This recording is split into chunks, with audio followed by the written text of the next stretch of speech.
જય હિન્દ, જય ભારત.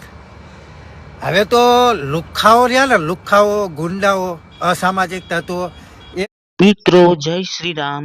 અમારા નવા વિડીયોમાં તમારું હાર્દિક સ્વાગત છે. અત્યારે જયરાજભાઈ આહિર જેલમાંથી છૂટ્યા, તો એમાં પિન્ટુભાઈ કોળી એની વિશે બોલી રહ્યા છે. તો ચાલો મિત્રો આપણે સાંભળીએ પિન્ટુભાઈ કોળી શું બોલી રહ્યા છે જયરાજભાઈ વિશે.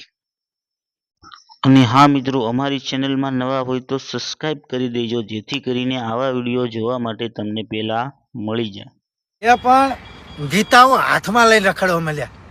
વાત છે બગદાણા કેસ, ચકચારી કેસની, જ્યાં ઓલો જયરાજ લુખ્ખો, જેને લોકોને મારપીટ કરી છે, લોકોની જમીનો પડાવી છે, એવા જયરાજ લુખ્ખા દિલીપભાઈ, જેનું ઊભું મકાન આ જયરાજ લુખ્ખાએ પાડી દીધું.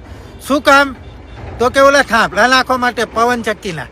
અને ત્યારબાદ જતુભા દરબાર, જેની કરોડો રૂપિયાની જમીન આ લુખ્ખાએ લઈ લીધી. અને આ લુખ્ખો અત્યારે હાથમાં ગીતા લઈ અને જેલની બહાર આવ્યો. તો અલ્યા લુખ્ખા, તારે ગીતા કોઈને બતાવવાની જરૂર નથી. તારે રહીને ગીતા તારા દિલમાં ઉતારવાની જરૂર હે. લુખ્ખા બતાવવાથી કંઈ નહીં થાય.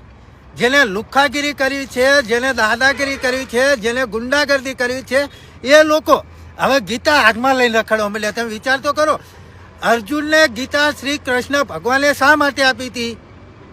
હા લુખ્ખા.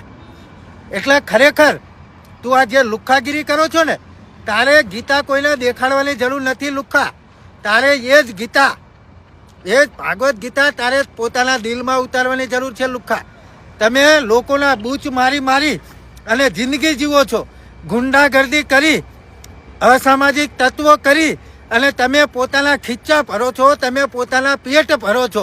અને લુખ્ખા, તું લોકોને ગીતાયું બતાવો છો? શરમ નથી આવતી લુખ્ખા તને? હે? ખરેખર મિત્રો સાચું લાગે ને તો આ લુખ્ખા સુધી આ વિડીયો પહોંચાડો. જય ભારત, જય સંવિધાન, જય માન દાતા, જય કોળી સમાજ.